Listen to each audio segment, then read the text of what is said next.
Alright everyone, we are here in round 4 action of the Sunday Semi-Pro Cup Series. And it is going to be an awesome game as we have Immortal Fire, apparently the Chilean Power, as we have multiple Chilean viewers coming in. Shout out to you guys. Playing Overachievers, the winners of the last game, for those of you who have stuck around or watched the last game and have come back. And of course, as always, to give you guys insight into the game and into Dota itself will be at Nizcast. How you doing today, Niz? I'm doing great. You excited? Are you pumped? Are you hyped? There's a little bit of a long wait, but one game now, so I hope you're 11 out of 10 hype, because that's one short of the level of hypeness that you need to be. That's how hyped I am. So you need to get on my level, Niz. You need to get on my level as I was into the music vibes with my headphones. As long as I don't start making some references that completely don't make any sense at the end of the game, I'll be alright with it. Well, we have at least 40 we have 40 to 50 minutes for that to happen, so we can screw up many things before then. We don't doubt ourselves in this cast, guys, but we'll get into the game as the draft has basically started. Nothing too major. Of course, the standard set of heroes getting banned out. There are a few faces that are not as common here as it is the Brewmaster. We've only seen once today, but a very strong ban nonetheless, especially in the competitive scene. And Death Prophet, absolutely no surprise there. However, that doesn't mean it's a bad pick. Definitely a strong hero, definitely can win games. It's just a matter of how you play it and how you set her up. And of course, Niz can definitely give you guys a lot more thoughts on Death Prophet, as he is a lover and user of Death Prophet. 10 seconds remaining. Yeah, I like that hero. She's fun, except when you're playing against her. Then she's kind of a pain in the ass. But yeah, obviously, no, don't talk about Death Prophet. Let's talk about the watermelon. Watermelon, first pick from Overachievers, so they value Ravage, and nothing wrong with that at all. Nothing wrong with that at all. Did they play him last game, or was it? Oh, no, it was the other team. It was. Yeah, I was gonna say. It was Pizza Time, the fan favorites of the last set of people in the chat. Pizza Time unfortunately fell, but the Ravages from it was Dual Bop or Bool Bop or something like that. Yeah, Bool Bop. Yeah, there we go. He was on point with those multi-person Ravages, hitting at least 3 to 4 targets, but unfortunately his team not able to follow up with that Ravage to win the fights, and just barely falling at the end of those team fights, and just slowly falling behind in that game and losing out in the end. But we'll see what Overachievers can do with it this game. And one of my favorite heroes and one of your favorite heroes. In fact, apparently just like all the heroes. Yeah, but I mean, like, let's be honest, guys. If you hate Mirana, then you have a sad life, right? I get it sucks to get hit by arrows, but you know, whatever, it's man. Satisfying when because you're throwing them. Exactly, or when your team is throwing them, you're just like 5-second arrow. Such a huge moral victory. But if there's one hero that can be even more impactful in the early game and more guaranteed in his impact, it's definitely a Skywrath Mage. He can definitely get a lot of kills, and once he gets level 6, he can eviscerate targets. There is no Faceless Void right now, so we'll see what other hero they'll use to help lock down with the Skywrath Mage, as Tinker and Wraith King are banned out. It was a little bit of a slow start. Teams taking a lot of time to. 10 seconds remaining. They didn't really dip too far into the reserve time, but they were using all their pick time to determine what their opening bans were going to be and what their opening picks would be. It's nice to see that they've kind of picked up the pace a little bit here, although Immortal Fire just taking a little bit more time again, dipping into the reserve time now. But I like that that Overachievers is still very open with their draft. You know, they've got Tidehunter and Mirana. Of course, Tidehunter could be in the off lane, Mirana could be in the off lane. Mirana could be safe lane farming. Mirana could be support. You have no idea what Overachievers is doing at this point in time. Immortal Fire, of course, it's a little bit more obvious. Most like it's a Death Prophet mid and a Skywrath support. But that doesn't weaken their picks at all, of course, because Death Prophet is just so damn strong, especially when you put her in that mid lane. Assuming you can protect her and get her starting on her snowball. then she can really, really kind of take over a game. And Skywrath is the perfect kind of hero to do that. Skywrath is a very strong roaming support. Pairs really well with Earthshaker, but we did see Overachievers pick up the Earthshaker, possibly denying them from that potential pick. 10 seconds remaining. But they will pick up the Viper. Ooh, Viper. I wonder if that another really means tricky aggro. pick. It could definitely mean aggro, but what it definitely means is in the mid game, they really want to press an advantage and set the tempo of the game. But what I like already from Overachievers is an Earthshaker and Mirana and even Tidehunter are all great tempo stalling heroes, if not tempo setting heroes in their own right. And Venomancer, definitely seeing an atypical draft coming out of Overachievers here. As it definitely, I would say the fan favorites in the chat right now is Immortal Fire. And they're going to be going against a very pressure-heavy draft. But it's not pressure in the traditional sense. It's pressure by, like, different means, right? They have Venomancer in one lane with the wards to constantly push pressure down that lane, maybe get a tower. You have Earthshaker and Mirana to roam. And then if you want to teamfight, there's always the threat of Ravage. Yeah, Overachievers is always going to be in your face with these heroes. And when they're not in your face, they're going to feel like they're right there. You know, you're going to feel like they're just on the other side of that fog, and that arrow can come out at any moment, or the Blink Tide can come out, or the Long Range Fissure, the Blink Echo, anything like that. The only one that you're kind of going to know where he is on the map is most likely Vano. But you're not going to be able to do anything to him because he's going to have his wards all over the place, scouting everything out. So they're really going to try to take over the map with this lineup. But if you're going to try to take over the map, you need to make sure you keep your towers up. So Immortal Fire is definitely going to be able to push their towers down using the Death Prophet. However, Veno's probably one of the best heroes in the game to stop Death Prophet pushes. Veno can actually completely shut down a Death Prophet push solo, even if the Veno's a support. So, ooh, Warlock. Now this game is getting very interesting. Warlock, you like Warlock, and I definitely like him myself, but you probably have a little more insight on this question. Warlock is a very greedy support and is very strong as a laner. But that being said, with the team that Immortal Fire has, how do you feel he actually fits into this draft? Well, it's weird. It gives you a lot of team fight potential, and that's something that you're going to need going up against Overachievers, because you look at Overachievers' lineup and it's all team fight. Like, they don't have to team fight, but they do have a lot of big team fight ultimates. It's going to help them win a fight.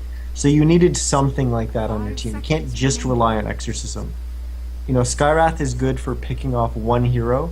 A Viper is good for, you know, maybe picking off a hero and shutting one down. But you need some kind of big team fight changing ultimate. And Warlock will give you that when he drops the Golem. And they'll have to deal with it in some way. Now, Rubik. Now they can steal both Exorcism and the Warlock ultimate. Also, you can always just have Viper ultimate, as it's the only spell he casts, guaranteed. But a very interesting pick. Now, we assumed Venomancer would be a core, but No, this... I think he's mid against Death Prophet. Right, but that's what I'm saying, a core. Like, not a support. And this definitely means Mirana is a core, which puts Earthshaker and Rubik as the supports. Bristleback, the final pickup for Immortal Fire, and they did have a Bristleback in their last game, and the Bristleback went... No, never mind. Bristleback was actually on the other team. They had a Slark. The Slark was going absolutely apeshit and wrecking face. But if this Bristleback gets out of control, they're going to have a very hard time killing him. Yeah, what hero on Overachievers kills the Bristleback? Well, honestly, only the Mirana if she's ahead. So they're going to need to be ahead, so we'll see.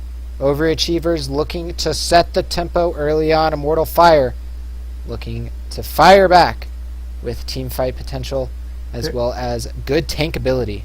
We have very different drafts from both teams, and I hope both teams weren't caught out by the fact that both teams went with unconventional drafts. You know, sometimes when you go for that unconventional draft, you're kind of relying on the other team to just do what's relatively standard, and that's what makes the strength of your draft work. Right. But this is definitely unconventional from both teams. I worry a little bit about the Warlock pick and the Warlock potentially falling behind. However, Warlock doesn't really need that much. But if Warlock falls behind, Bristleback has to be big. I feel like that has to happen. We know Viper's gonna probably get big because he's most likely gonna be in the tri lane. So we know that he's gonna be relatively large. But if the Bristleback doesn't get large, I feel like the Warlock has to have a good start. Otherwise, they're just not gonna have enough front line. You need a little bit of heroes to kind of create that buffer between the front lines and your Death Prophet.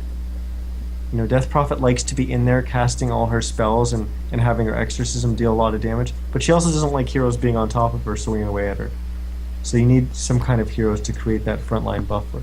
I think Viper and Bristleback can do that, but I feel like if Bristle falls behind, he can't really do that as well, and that's where the Warlock needs to be kind of that stronger presence. Yep, definitely. Well, we can go ahead and get into the introductions as they are have picked all of their heroes, etc. And again, shout out to all of the supporters for Immortal Fire that are here. Got a lot of them. Definitely going to be the fan favorites in this game. But if you're cheering for overachievers, guys, definitely let them know in the chat, or definitely be cheering hard because you're going to have to work against the flow. But that being said, for the fan favorites of this game, we have Immortal Fire, who I believe are Chilean, as I've heard that multiple times in the chat. Kiva, or Kezia, will be Kezia.evga will be playing the Skywrath Mage support. We have Guerrero picking up the Viper, assuming middle or some kind of core. We have Dumpster picking up the Warlock, looks to be support. We have Gix picking up the Death Prophet, looking to be some sort of core position. And finally, that leaves Kuruba, most likely the offlane Bristleback in this game. All right, on this dire side, we have the overachievers. Playing the Mirana is the captain, Follow the Reaper. Playing the Rubik is Titty Squeeze. Playing the Tidehunter is Soulfu. We have Symbol on the Venomancer, and Pumpkin Dota, I know he's got a couple supporters in the chat, playing the Earthshaker. This is going to be an exciting game, guys, as again, both of these teams have different drafts, and we'll see if they clash. The one thing that you kind of alluded to, Niz, but didn't really, hit on the head, was that when you have two teams who go unconventional, like you said, they could be caught off guard by each other and not just really react to each other. They could clash with each other, or it could just be two ships passing in the middle of the night. And, it could be a very uneventful game that ends with some team winning somehow. And we've had those games before where the game ends and everyone's just kind of like, well, I didn't feel like 30 minutes of Dota, but this game is over. So we'll see how it does work out, but it has the potential to be very exciting. I gotta tell you, I would prefer to be playing the Dire side here in terms of how the game, just kind of the play style, but I think it's safer to be the Radiant side here. Just the heroes that they picked. I think Overachiever's lineup is just so reliant on not really making any big mistakes. And if you make one, maybe two of them, it could be very, very hard for you to come back from. And that's why I kind of like Immortal Fire's lineup better overall, because I think they're not really on a timer, in the sense that Overachievers really has to control the mid game, and they have to basically snowball. Their whole lineup has to snowball. And Immortal Fire just basically has to make sure that they don't fall apart. And if they don't do that, then they're all going to get everything that they need, and eventually they're just going to overcome this other lineup.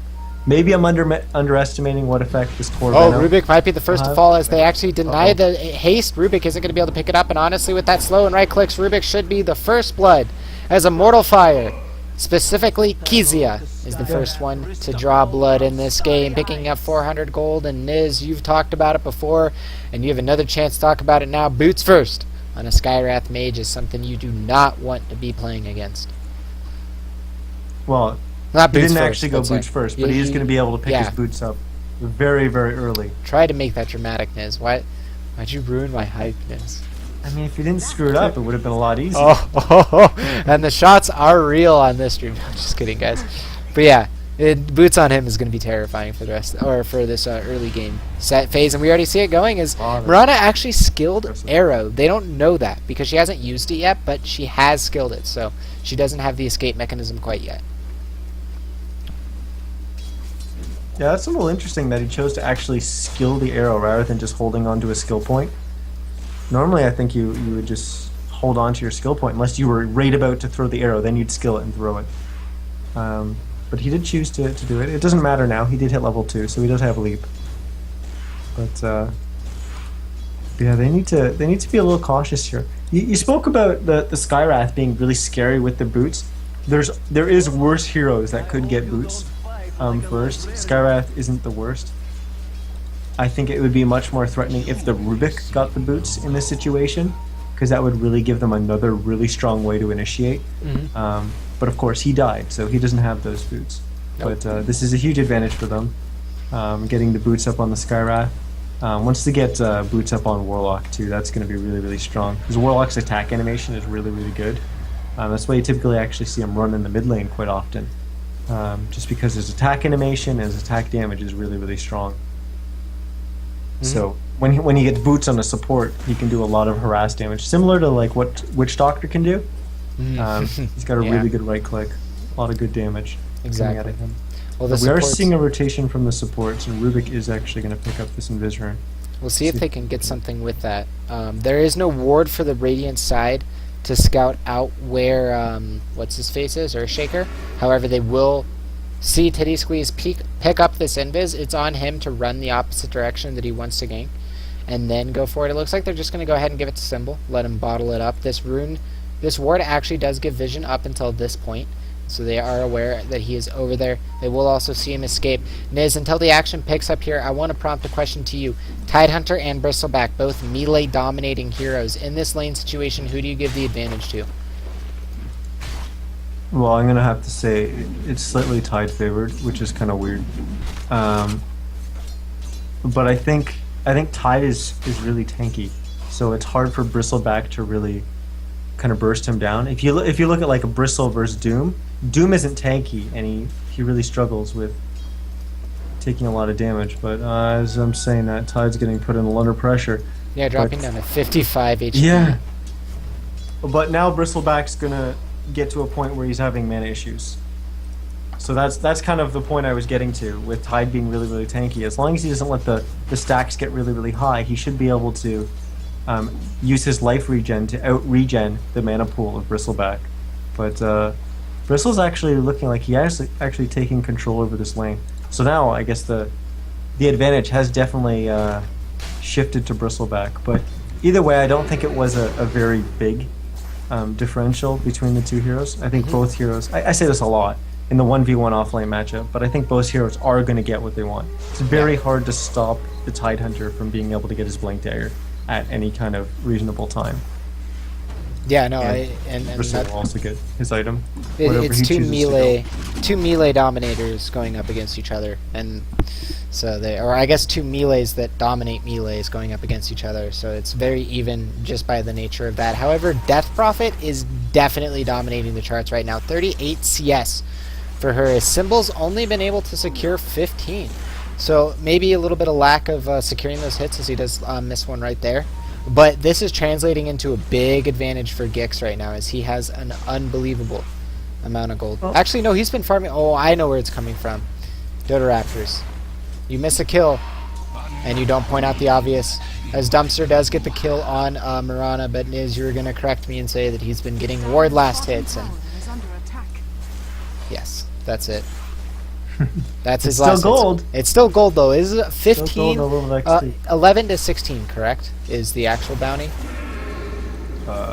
It's something like that. I don't actually know. I can't confirm. Yeah, it won't let me confirm. We would have to look that up on Google, and I can't do that while I'm controlling the camera, guys. We do see Tidehunter low brow health. However, he does have those arcane boots up.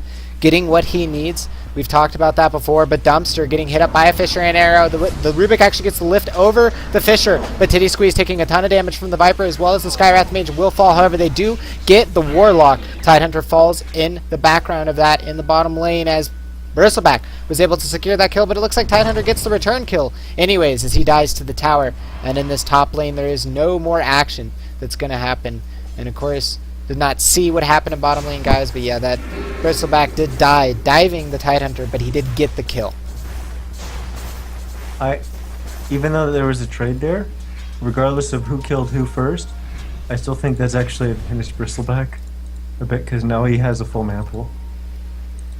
But a little action. Oh, Gix is in big trouble right now. Yeah. He has been fissured up, has been galed up, and Nova'd up. He is going to try to TP out with that Fisher. Pumpkin Dota, unfortunately, yeah. It was a great Fisher to start off with, but it came to bite him in the ass as the Death Prophet gets away, and that's the last thing that they want right now, as she is going to start to snowball with all this ward gold. She's already level 8, 6.5 minutes in without a kill miss. I mean, unfortunately, you can't be feeding her constant wards. You have to use your wards and protect them in some way. If she wants to right-click your wards, then you should be right-clicking her. I haven't been watching too much of the mid Fisher matchup, in the but top obviously lane she's might gotten be. quite a few ward kills. Is going to be decently clutch as it does hit on the Viper, but it doesn't look like they'll be able to follow this up as they do have the lift onto the Viper. Doesn't quite get over the Fisher, so he'll be able to run away. Yeah, and the arrow was slightly off the mark. They were assuming he got over the Fisher. Middle lane, it looks like the dive was going on to Symbol. Actually, he does get cleaned up.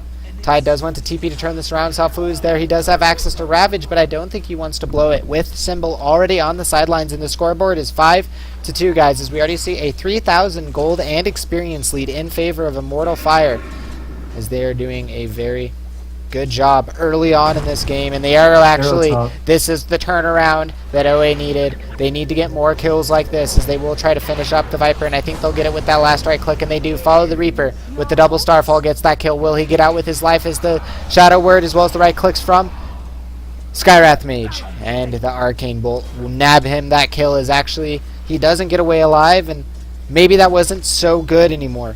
Calling a little bit early is Dota Raptors, but 6-3. OA needs an answer right now to how this game is breaking down. Little advantages. Obviously, the Death Prophet's lead in terms of looking at the last hit deny chart is going to be a little skewed because of the wards, but they are still an advantage. And actually, middle lane, they might be able to get a kill on her. She does pop the ultimate as she has been galed, as well as right-clicked, and now she's taking decent amount of damage, but that ultimate going to clean up the Rubik as well as the Crypt Swarm. And that's a return kill for free as Gix goes 2-0.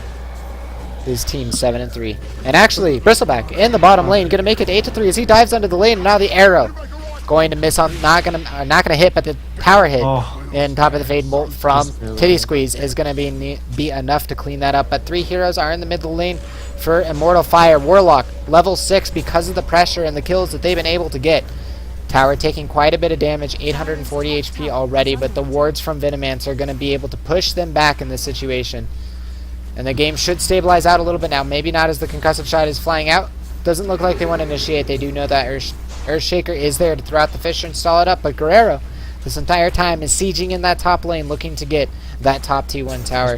He's putting his wards really far out. He's just feeding them to the other team. He needs to be putting them much closer to the tower to help the tower protect them. And that will allow him to get like a nice little buildup of wards. And they will all support themselves. But the point I was getting at was Immortal Fire just seems to be getting little advantages all over the map. Like they went for that pressure on the Venomancer in the middle lane, and it required Tide to TP from bottom. At that point, the bottom lane was actually even. You're seeing Rahana getting a little low, having to pop the Moonlight Titty Shadow. Squeeze is in the area too. He does drop the sentry, but the lift from Rubik will prevent that from happening, as I believe he saw him drop that sentry, which is good awareness, clicking on the inventory. They will avert 2 kills here, but maybe not, as Kiva is going to find out. Follow the Reaper. However, he doesn't have access to Mystic Flare because of mana issues, but Follow the Reaper might not be able to clean up that kill. He does leap away, though, saving his own life. Reinforcements are here. Salfu doesn't have the ultimate, but Rubik does get the cleanup kill onto Skywrath Mage, and now the Bristleback is going to get arrowed up. Now Fisher taking quite a bit of right clicks from 4 heroes, but the Bristleback spines are wrecking, as Niz is saying, and yeah, that's actually going to turn into a Rubik kill. It's going to turn into a ES kill, and it turns into 2, 4-1, as this Bristleback is a man. No, this Bristleback has died twice, but he's already starting to become a threat, a big threat. And they need to make sure that he doesn't get out of control because, like I said, it's going to be very difficult for them to kill him. And the 2 deaths he's had have actually been for trades. So, you know, he's definitely... And he doesn't really trades. have any items yet, but, Dire's bottom tower is under I mean, he's got levels, and that's the important part. Well, and he's catching up in rotating net worth. level 11. Right, he doesn't. You don't see the gold he has, but he has it relative to everyone else on the map, and that's the important Yeah. part. A lot of times when you talk about gold, you don't necessarily talk about the relation of the other team. But in the middle lane, we see Venomancer gonna get turn around with his team as Death Prophet does fall, and it looks like Skywrath Mage will get out alive, and the Ravage as well as the Nova is going to be enough to clean up Dumpster. As Symbol does get away, and the turnaround is there. Finally, OA fires back and actually gets 3 kills. As Follow the Reaper with a long-range right-click gets the double kill, 10-8. They even killed the Golem. Yeah, and that's early on. That's 100 gold. It should be 150 the next level, so it's definitely a decent bounty. But definitely the situation that OA needed to help turn this game around, and with the TP in from Bristleback, they might actually just be able to defend this tower. Karuba is big as he's going to throw out that first Nasal Goo. The wards are there as well as the Gale. It's going to clip him. And it looks like out the back is Salfu, which means the rest of the team from OA is going to be able to escape safely. Immortal Fire denying their middle tower, as that will be the first victim of towers in this game. And for Radiant's side, who is normally lacking in Roche control to begin with, losing that mid T1 is going to make it harder as this game goes on to defend Roshan. Yeah, but they did do a good job. They realized that they were going to be losing that tower. They did a good job of using a couple TPs to just come in and ensure that there was no way that they were going to let overachievers kill that Rax. They were going to kill the tower. They were going to TP in and make sure it was denied up. There was no way they could contest, especially with Karuba showing up on the scene. They can't fight against him right now. Not in a 5v5 fight. Rubik steals Exorcism as Death Prophet hadn't used any spells Oh my since then. goodness. And now with the Mirana ult and the Exorcism running, they might be able to get quite a few kills. The arrow lands on Karuba, but the silence is there from Death Prophet. Gale missing on the mark as Dumpster throws down that upheaval. Level 4 gonna start to slow big time. They can't afford to fight in it, so they do back off. But Gix's Exorcism about to end, and so is Rubik's. Fight reset. A little bit even here, but they do have access to Mystic Flare. Golem is going to be coming off of cooldown in 50 seconds. The arrow hits the range creep, unfortunately, which means this tower will fall as the game goes slightly advantage to Immortal Fire as far as tower goes, because before that, the top tower was denied by Tidehunter. Salfu is actually now pressuring the top T1 for the Radiant side, looking to get quite a bit of They damage on him. smoked and they're coming up for him. Yeah, they might be able to get him. He does sense it, though. He senses the rotations. They have been gone for a little while. He should be able to get out safely. If he actually turns around to try to get this tower, it will be his death, but I think he caught wind or saw the Skywrath Mage and getting out. Meanwhile, in the middle lane, I'm going to catch Bristleback getting absolutely devastated by multiple heroes. Looks like he got cleaned up very quickly. There's only 2 stacks on both of those heroes as they do get out with that kill, going to Symbol, who desperately needs the gold after the way that mid lane started. Yeah, I didn't catch that, but it looks like he just tried to show everyone how manly he was and just kind of got smacked down a peg. But yeah, he is still killable. He's not quite at that point yet. He is still killable, the Bristleback. But, He can get there quickly, though, if you let him. yeah, absolutely. He actually. Exorcism still on Rubik for another 70 seconds about. Yeah, that's the mech finish on Viper. It's definitely going to supplement their push. The mechanism, I assume, for the Radiance, our Dire side, will come out from the Venomancer. As he... no one's even building it. Yeah, no, not yet. Once it started, they're way away from getting one. And that's where mechanism becomes a big advantage for your team. Especially when you're playing into Bristleback. Like you want some kind of aura that's going to give you armor, and you also just want a mech because everyone's going to be taking damage. There's no way that you're going to avoid the damage, so the mech's always going to. Well, we do have the Blink Ravage in, hitting on 3 as the concussive shot did go out to fire. The arrow is off the mark as Gix gets off the ultimate. Now Mystic Flare dealing a ton of damage, but the rock is dropped, hitting on 3. Upheaval to follow up as it hits on both Symbol and Titty Squeeze as they're going to get focused off in the background. The Exorcism is over for Rubik as the Gale comes back through, hitting on multiple heroes, but now Follow the Reaper is down. Immortal Fire chasing his 5 heroes as they take the bottom T1, looking to take the bottom T2 as Ravage is on cooldown. They don't have access to Echo Slam yet. The Fisher is thrown out. Kuryuba is going to zone them back here with these spines as well as this nasal goo and with that golem. Yeah, if he does, he might get picked off here. They do have the Gush and the Gale on him, down to 100 movement speed, chipping away at him. But this bottom T2 is already down with this golem as well as 4 ranged heroes beating on it. And it will finally fall. OA a little bit on the back foot right now as they are down 12-9 and down 2 towers in this game. Immortal Fire are playing really, really well there, showing restraint and showing that they're going to play the objective. They didn't go too crazy. They didn't go chasing all the way to the base. They, secured their space around the tower. They posted up on the tower, started getting good damage on the tower, and Bristleback pushed up a little past the tower, but he made sure he didn't go down that ramp. He stayed close to his team, pushing the enemies back, making sure that they were that his team was going to be able to get the tower without him sacrificing his life.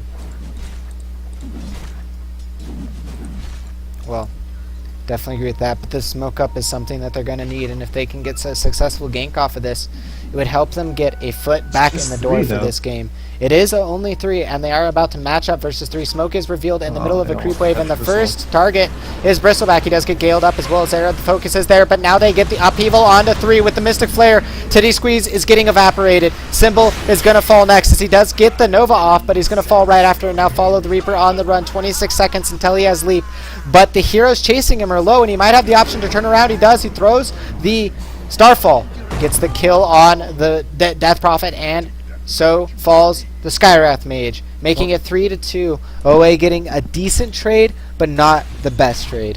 I gotta say, I didn't expect them to get 2 kills out of that. As soon as they went on the Bristleback, I knew they were going to lose at least 2, if not all 3 of them. But I didn't expect them to walk away with 2 kills as well. Well, I guess they didn't walk away, but I didn't expect them to get 2 kills. That Bristleback was the one hero that they didn't want to find, and unfortunately they walked in and they found him. Which he was in lane. I mean, they should have known that he was there, or there was a potential of running into him. Yeah, they had recently cleared up that creep wave, but that aside, bottom pressure coming out from OA. They are going to back up though. However, the creep wave is dead. And Niz, the question is being thrown to you as it always is, but this time there's a little bit more space for you to play with. What do you want to see out of OA for them to get back into the driver's seat of this game? Well, it's a tough one because right now they're really struggling with being able to kill someone. Like, they don't really have any burst. They have longevity in a team fight, but do you want to take that longevity kind of fight against a team that's got a Bristleback, a Death Prophet, a Warlock? It's even a Viper. It's just really hard to have a long, drawn-out fight against them. You just need to be able to kill those heroes off quickly and not have to worry about them. And they really have no solution to do that. So they really just have to outmaneuver Immortal Fire and just get pickoffs and somehow climb their way back into this game through a gold advantage. But they're already down 7,500 gold, so it's a definite uphill battle for them to get back in this. Definitely in bottom lane, that uphill battle might become a little steeper as Kuryuba was looking to kill them around it, but just posturing back the wave at the end of the day. They have secured themselves the Roche in their area of influence. If they can secure this Dire middle tower here, they would actually have equal Roche control to the Dire, and it looks like Kuryuba is just going to go straight into this, and of course with that nasal goo, we've talked about it before when we've seen Bristlebacks. It's one of the best, if not the best, Roche abilities in the game. It gives constant minus armor, it slows him, and it pops his Lincoln Sphere, allowing you to use other spells of higher value on him. This is a ballsy play. I know they're really far ahead, but I mean, with the Death Prophet holding nasal goo. Yeah, they're able to kill it quick, but... And yeah, it goes down, and it goes to the Death Prophet. Interesting decision. I would really like to see it on the Bristleback. Yeah, you could say that you're not going to focus. You shouldn't focus the Bristleback anyways. But if you make the Bristleback the only one focusable without overcommitting, then they have to kill him anyways, right? They can't just run past him.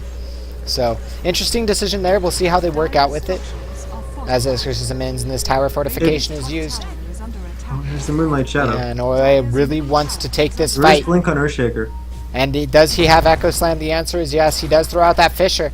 to start this fight out. Kuryuba is going to get galed up as the Skywrath Mage attempts to throw out the concussive shot, but it did miss as there was no one in vision. The arrow does hit on Kuryuba as he's down for a few seconds. The Blink Ravage hits on all 5 as it looks like OA is going to move in. The Echo Slam cleans up one hero immediately, but the reinitiation is pretty big as well as the Rock hits on 4. The Fatal Bonds hits on 3, and 2 are on the sidelines for OA. The Aegis is down for the Immortal Fire. Make that 4 on the side for Immortal Fire as the initiation from the Tidehunter might have just been enough. Follow the Reaper will fall in the background of Death Prophet as that Aegis popped, but multiple big ults, multiple big plays. Niz, Holy my friend, crap. what happened and who came out ahead in that? There was a lot of damage thrown out there. Obviously, OA came out ahead because they weren't winning team fights to begin with, and this team fight they walked away with 1 extra kill. However, the Death Prophet was the one that lived on the Radiant side. You would have liked to have killed her, and unfortunately the only 2 heroes left standing on OA were both supports. So that's a little unfortunate. You kind of want one of your cores to at least be alive at the end of the fight, but they did gain a little bit of ground. They did kill some more heroes. That's, if it wasn't a gold or an experience increase for their team, it was a morale boost, because up until that point I think they were really losing a lot all over the map. Even though the kills are 18 to 15 and it looks like a relatively close game in that sense, I felt like they were losing little bits here or there constantly throughout the game. So that was definitely a morale booster to come out ahead and show that, we can press R and we can win team fights. We can press it well, we can hit you all. The thing is now they're very, very weak until both those ultimates, well, I guess all their ultimates are back off cooldown, with the longest 2 being, of course, Ravage and Echo, with about 40 seconds left. We did have a smoke up from OA. They did miss the Death Prophet, as of course she is hiding very deeply in the fog behind the shadow of her T1. Smoke will be revealed here, but there is no vision from the Radiant side to let them know that there are heroes here. However, didn't point this out. They did smoke up over this ward, or over this ward. Not entirely sure, because I was half listening to Niz because I like to know what he's talking about. It's my job. Symbol getting caught out here as he will immediately TP away, and I think this is a very smart decision. Viper immediately canceling that Viper Strike, as there's really no reason to use it. Salfo, you Pumpkin, Dota, Titty Squeeze are all going to come into the area as Dumpster's caught out. The Fisher hits him. Now they follow up with that Enchant Totem, and the follow-up stuns the Viper Strike. Tidehunter cleaning that up with the Anchor Smash as they nab another kill. Much needed in this game. Immortal Fire still very much in the lead, but definitely not out of the woods yet. Yeah, I mean, it's definitely great that they got the kill on Arrow Rock. might hit, doesn't, as Kuryuba is going to get caught between Symbol and Follow the Reaper, and now Pumpkin Dota. This could either turn bad for him or it can turn bad for all 3 of them. We'll see what happens, but with Gix and Kiza, I would bet that it's going to go bad for OA as multiple heroes are here, but the Blink Ravage hits on 2. Kiza taking a ton, and the Blink Echo Slam going to clean him up. Gix does get the spell stolen from him, and meanwhile over in this other side of the lane, Venomancer will Dahl de Guerrero and Kuryuba. Now Salfu and Follow the Reaper taking quite a bit of damage. Salfu will be able to clean up Kuryuba along with Pumpkin Dota. And now Kix trying to get some more kills off of the back of this. Will get the Rubik, actually runs into the arrow. Who will be able to get the kill? Looks like Salfui wants to go for it, but the rocket is dropped and the Yules is there. So Wow. Gix lives 50 HP. And that fight, again, looking relatively even. But something tells me Niz you're going to give it OA favor. No. No? No, not that fight. Not that fight. That was, I just want to point out, I was talking about the value of the Yule Scepter last game on the Death Prophet. You just saw it there. There's no other item that keeps the Death Prophet alive there. And she was just able to throw herself up in the air, and, Gix just barely lived, but with a little help from Dumpster and dropping the rock. But A high value kill, though, because Tidehunter yeah. is going for Refresher, and he's now 1,000 gold from the recipe, and was only 600 gold before that death. I mean, it's crazy, but Tidehunter's almost their Arrow, carry at off this the mark. point. Like, that Refresher is probably the biggest item for them at this moment. If you look at Mirana, she's got nothing. Absolutely nothing. So, I mean, Follow the Reaper isn't going to be able to carry this game. He's not even getting a lot of farm. Like, he's at 38 CS. So if he's not getting farm, who is getting farm? The Veno? I don't know. It's like the Venom and the Tide are your carries now, and I don't know if they're going to be enough. I don't think either of them killed the Bristleback, which is what we were worrying about from the start. Well, if we were playing Majora's Mask, the moon would be staring down OA as the time is slowly ticking away for them. Immortal Fire has a very strong lineup as this game continues, as of course I agree with you, Nid is there. So the question now becomes mainly for OA and for our fans of OA. How are they going to group up? How are they going to take advantage of their teamfight potential and lock away a victory before Immortal Fire gets refresher on, or Ag's refresher on Warlock, gets an Ag's on, or sorry, Heart or on Death Prophet, a Heart on Bristleback, as well as a Pipe soon, and you know, all these critical items that make them impossible to kill. I'd like to see OA take a fight on the other side of the map, so that they can get a tower on the back of it, and do that when they've got their their cooldowns up. I don't think they're going to do that yet. I think they are waiting for this refresher to finish on Tide. He is getting really close to it.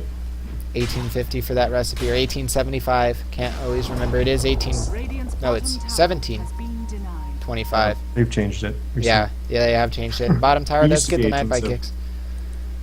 They decreased the cost by a little bit, so Raptor sounds like an idiot. Thank you, Niz, for being an encyclopedia. You are clutch, my friend. But this game not looking good for our North American players here. The South Americans definitely looking to get the better, as we do have a North versus South rivalry going on in this game, guys. And it is definitely a great game to watch. I think both teams are playing well. I just think right now that OA's draft, like you said earlier on, you would like their draft more, but Immortal Fires is much safer and easier to win with or execute, because their heroes just do what they need to do without too much flair. I like the style of OA's draft. The problem is like everything has to go your way, and it hasn't gone their way so far. So, like I said, Karuba on this Bristleback, if he gets out of control, they're really, really going to struggle, and he has. He's not gigantic, but he's pretty big. He's a big, big body, and it's tough to bring him down. And then when you've got other targets to deal with, like the Death Prophet and the Viper dealing a ton of damage, it's hard.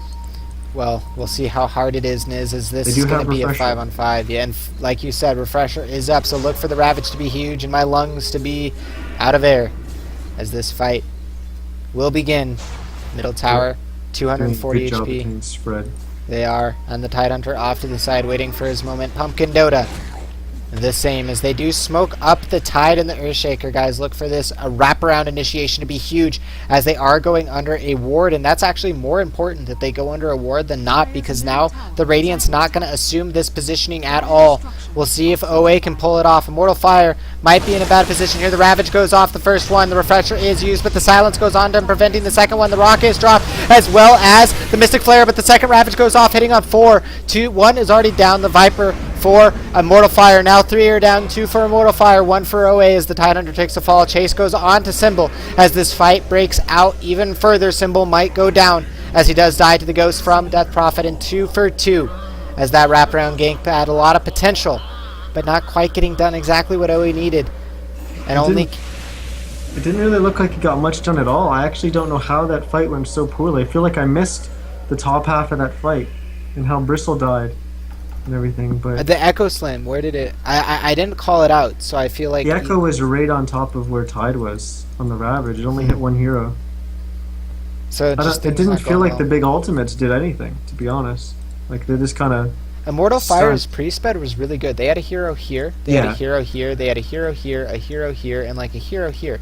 And Ravage went here and it hit up to these 3 heroes, but like that's it. 2 more heroes able to freely do stuff throughout the fight. So just good pre-spread. I mean, it's definitely one thing that you talk a lot about in StarCraft when you get to the higher levels is not just taking fights, but the fight before the fight. Right? Who gets the better positioning? Who gets the better spread? Who gets the better, high ground, low ground, whatever you want to talk about? And definitely in that fight, Immortal Fire winning the fight before the fight. Well, that's the thing, right? Like I said, OA, everything has to go your way, and you have to have good engagements. If you're going to be jumping in with these big ultimates, they've got to be good. But how do you have good ultimates when Immortal Fire is spread out as perfectly as they were? It just isn't going to happen. Like, they're just going to sit back and slowly chip away at your tower like they were doing.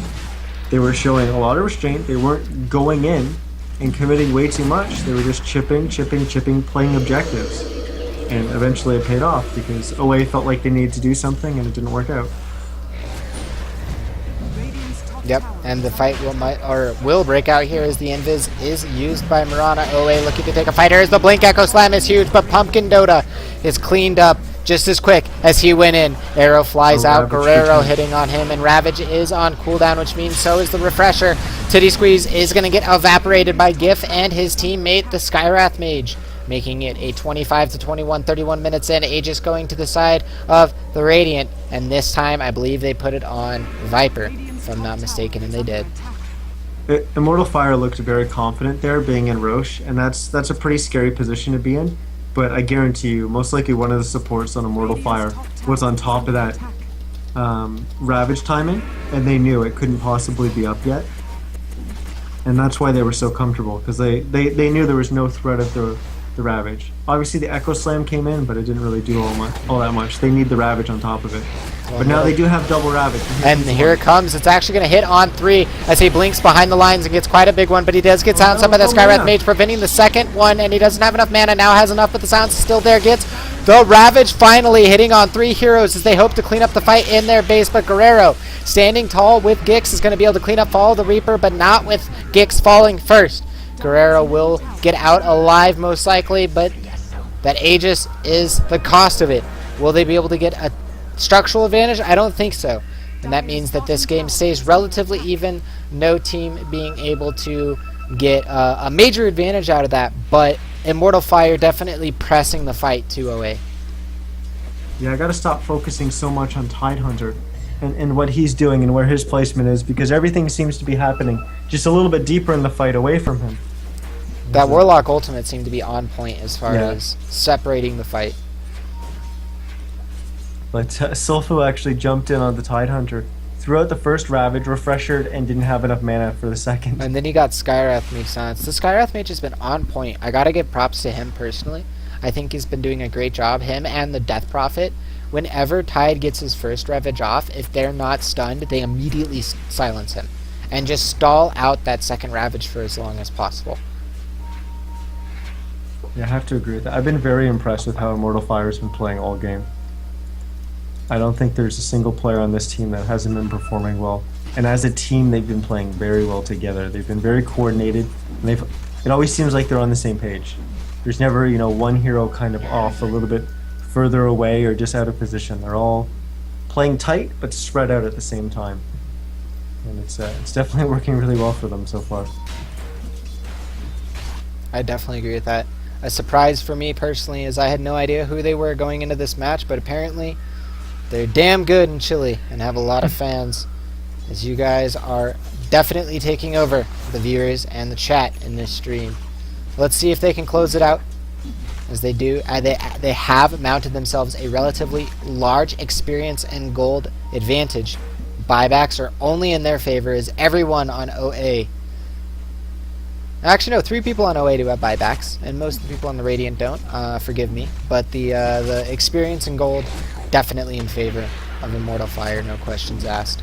They're not going to contest this tier 2. And they probably shouldn't. This is free tower. There's no way. You can't without Ravage. 6 seconds. Why force it, You're going to lose so much positioning on the tower by the time Ravage is up. You just have to let it go. And this fight might be the last fight, this high ground, because if Immortal Fire chooses to push. If this goes poorly for OA, the game's pretty much over. But Fall of the Reaper has actually just recently picked up a Maelstrom. It's not a huge item, but it's an item. And we didn't mention it before, but he also did pick up a Diffusal before that. So that will actually allow him to get some gold and stop a little bit of damage coming out of Immortal Fire, as you of course can use that to purge the Golem from Warlock ult. And it gives you a nice amount of gold too. So And it's very important because he does have Aghanims, and because those golems, I mean, it's important either way, but when you have Aghanims, the golems are very weak independently. They're very strong collectively. So being able to make that down to one golem, the double sentry goes down. There is no way that OA is sneaking by this vision, guys. But this fight is going to break out as they do move into the vision radius of the first ward. They know Salfu is invis. They know the Marana ult is gone. The ward is thrown out as they do throw the gush onto Karuba. They're chasing out a little bit. Viper strike onto him is the concussive shot, and the rock are dropped onto Titty Squeeze. The upheaval getting onto 3 heroes here as Gix is moving forward with his teammate Karuba. As they want to continue to push, the golem does fall as the rock was a little bit wasted there. Both golems down, but the tower is already down to 600 HP. The blink forward and the ravage coming out from Salfu hits on 3. The refresher hits on 4. And now they want to continue this fight, but Gix pops the ultimate, dealing quite a bit of damage. Pumpkin Dota never gets to use the Echo Slam. And the tankiness, like Niz said, is going to win out this game, guys, as Immortal Fire is standing strong. No heroes lost. The heroes that need to stand are alive. But Follow the Reaper isn't going to go into the depths of hell quietly. He will take the Warlock with him as he lands up that great headshot. Symbol, Titty Squeeze, want to return fire here and protect their racks as Salfu runs forward in front, and Guerrero taking quite a bit of damage. The concussive shot, the Arcane Bolt is following up as Salfu taking a lot of damage. Viper Strike as well, dropping down to 600 HP. Marana is able to leap away, but the mid melee racks is down, and Immortal Fire is one step closer to making a round of 5 appearance, aka top 8 in this tournament. That was hilarious. Follow the Reaper just kind of stepped up and said, you know what, I'm going to throw an arrow. And 2 heroes on Immortal Fire just moved out of the way, and Dumpster was just standing there like, why is everyone moving? And all of a sudden the arrow hit him right in the head and killed him. It was funny because it's like the 2 heroes just kind of parted ways as the arrow was coming right down. It was funny. They opened up the lane for his death, and Dumpster obviously looking somewhere else on that one. Dumpster's obviously playing like a dumpster. Kappa. Kappa HD, guys. And the Kappa in the stream is decent enough. Our KPM is getting there, guys. The stream is almost as legitimate as every other stream for any other esports tournament once we get our KPM to the proper levels, obviously, guys. Yeah, I've been very impressed. So they're not the best team, apparently, according to Fiergno Low. They are one of the better teams in Chile, but not the best. So Chile still has better talent than this, so we'll see if they can take it even farther into the tournament. But definitely a strong team nonetheless. They've been showing a lot of good stuff. Just the fact that they were pushing down mid, and they knew to place those the sentry wards. They did end up placing 2. Well, sorry to cut you off, Niz, but the smoke up might be the last fight of the game, as it does get revealed by Gix as he runs right by them. Gix getting caught out. The Marana ult does come to steal the exorcism. The BKB is popped as well, and he still has access to that Yule. The 4-man silence. The rock is dropped. He cannot Yules when he's BKB'd, sorry. And now Salfu is actually going to die as he never even gets Ravage off. He does now Yules the Earthshaker into the air, and with that silence he actually gets a double kill with that Crypt Swarm. And honestly, with that, they might be just cleaning up this game. Gix taking quite a bit of damage from this Marana as she's trying to chase him down. Follow the Reaper, getting so close to the kill, and he does get it. But is it enough as he loses 3 teammates to help secure that kill? Dumpster continuing to pressure down with his 2 Warlock Golems in this bottom lane. Yeah, Gix actually kind of forgot about his drums there. He had 4 charges, and he ended up popping it right before he died. Had he popped it a little bit earlier, he may have actually just been able to run away from the Marana. Well, we do see the Diffuser Blade clearing up one of those golems. Also the Viper Strike onto Symbol. Marana leaping back, trying to dodge this. But Guerrero and team are trying to push this tower. They will hit the arrow on the Viper. OA, that is. OA but is getting zoned back, though, and they're being forced to give up this tier 3. And if this tier 3 doesn't, or if this tier 3 falls, the racks might be soon to follow. But it looks like Immortal Fire has had enough for this push for right now. The Fisher goes out. It looks like Karuba is going to try to defend his team. The Salfu blinks forward with the Ravage and hits on 2. Of course, it's the only 2. The Echo Slam hits on those 2 as well, as they'll be able to clean up those 2 heroes, maybe even Dumpster. They might not have a stun, though, if I'm wrong. Yeah, they don't. And the Fisher doesn't hit in time. Anticlimactic Raptors. But guys, Immortal Fire looking to try to clean this up, but they cannot get sloppy as this game is still potentially throwable. OA has the team to push your racks if you're not alive really quickly. Between the Vin Awards and the Enchant Totem and of course the Mirana. She's starting to hit like a truck, 200 damage. I gotta say, I'm pretty surprised that this game isn't over yet. It looked like it was going to be over relatively quickly after Immortal Fire got off to a good start, and they were just kind of snowballing and steamrolling over OA here. But OA's been holding on. They've had a couple really good fights. You know, I mentioned earlier that the refresher was going to be an absolutely huge item, and it has been. The double Ravages have really been controlling the fights, but somehow they've been managing to kill off the Bristleback. And by doing so, Immortal Fire kind of falls apart. I feel like the Viper and the Death Prophet, even though they're pretty big, they're not really that tanky threat that they need to be, and I don't really know why. I feel like their item choices and everything are good. I don't know. Well, they seem to be falling over. They can definitely still turn this. They could definitely still win this game. No questions asked. Immortal Fire is not out of the out of the driver's seat yet. They still have the majority of the farm, the majority of the experience, and the majority of the map presence. Of course, with that middle racks continuing to push in. But Niz, this game back and forth, very much so. Even though the golden experience graphs have been a one-sided show, I definitely agree with you. OA has been showing a lot of life in a game where Immortal Fire has been dominating the tempo, dominating the kill boards for the majority of the game, and you know, overall just asserting themselves. But OA is not going to go quietly into the night, as we do see the siege for the bottom racks begin. Death Prophet's going to pop the ultimate. Pipe is up on multiple heroes. Simba's going to blink forward and get the Nova as the Ravage hits on 3. Still has access to the refresher. Actually, no, it's off cooldown for another 4 seconds, as they do actually get the Echo Slam to clean up the Warlock. They never got the Rock down, and now Solfu gets the Ravage onto another 3. BKB is active on Karuba, but Solfu will fall, as Death Prophet is doing a ton of damage with that ultimate. They should be able to get the bottom racks, and they do. Karyuba still standing strong with 700 HP, not wanting to fall. The bottom melee racks and the bottom range racks will both fall, as Guerrero standing in the front, zoning back. Follow the Reaper will finally go down, as Rubik gets 4 staff back, but they do lose their racks, as they will clean up the rest of these heroes. It looks like Karyuba doesn't want to die, but he gets diffuseled trying to run away. Will get nabbed in the back. The last chance to get away is Gix, as we follow this chase. Need for speed. Salfu, 4 staffing forward, does get the gush. We have the defusal, but the Yule Scepter into the air will not stall this out for a little bit longer as she speeds on forward. The Fisher is there to stall it up, but that actually zones out her potential escape path. There is the lift to stop the TP, and Gix will go down. An entire team wipe for the racks. Niz, give me the lowdown, my friend. What happened? Who came ahead? Well, what's this game look like? First of all, there was no buybacks used, which I actually find quite surprising, because it felt like there were some that came out that fight, but there wasn't any.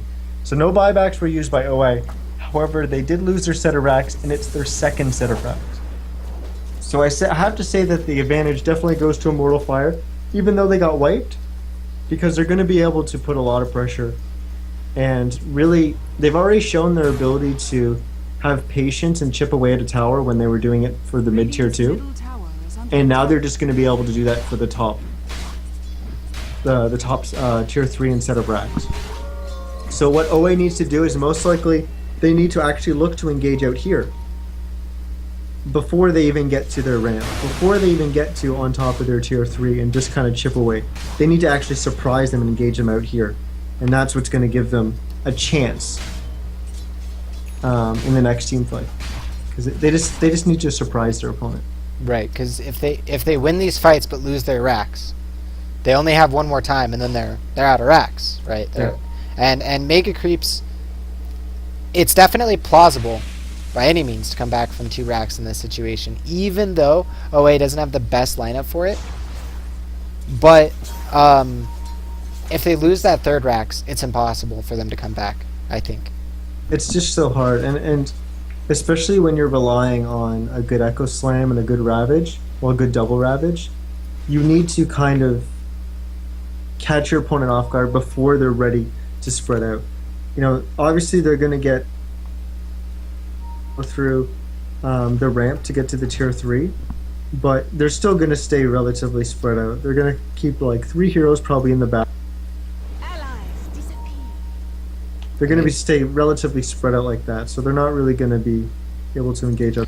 This fight's going to break out right now as Pumpkin Dota does blink forward to that Enchant Totem, but the Rocket's on 4 and the Upheaval is there as well. The Echo Slam missing on multiple, but Salfolio gets in a great position for the Ravage, gets the second one, and immediately 2 supports are cleaned up, make that 3 as the ES does die, and now multiple heroes from the Dire side are taking a ton of damage. Follow the Reaper down to 100 HP, getting chased out by Gix, might fall. 20 now will die. 648 gold going to the side of Gix's pockets as he looks to continue to push here, and they look to get the final racks, and the Chilean team looks to move into the quarterfinals of the Semi-Pro Cup Series, and GG well played is called by Follow the Reaper, and wow, what a game, Niz. What an exciting match. And what are your thoughts on this? That was very impressive from Immortal Fire. I'm pretty sure that they didn't have any vision of the Dire side pushing out to engage on them there, but they already knew that was going to happen. OA recognized the fact that we need to do something. We need to fight that far out of the base, and they did exactly what I said. However, Immortal Fire recognized that that's the play that OA needed to do, and they were ready for it, and they moved right into them, and then they came out ahead in the team fight.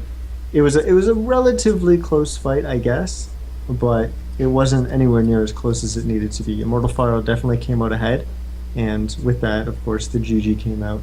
And Immortal Fire will move on to the next round, and I'm really excited to see. Hopefully we will be able to catch their game in the next round, because they did some really, really good stuff.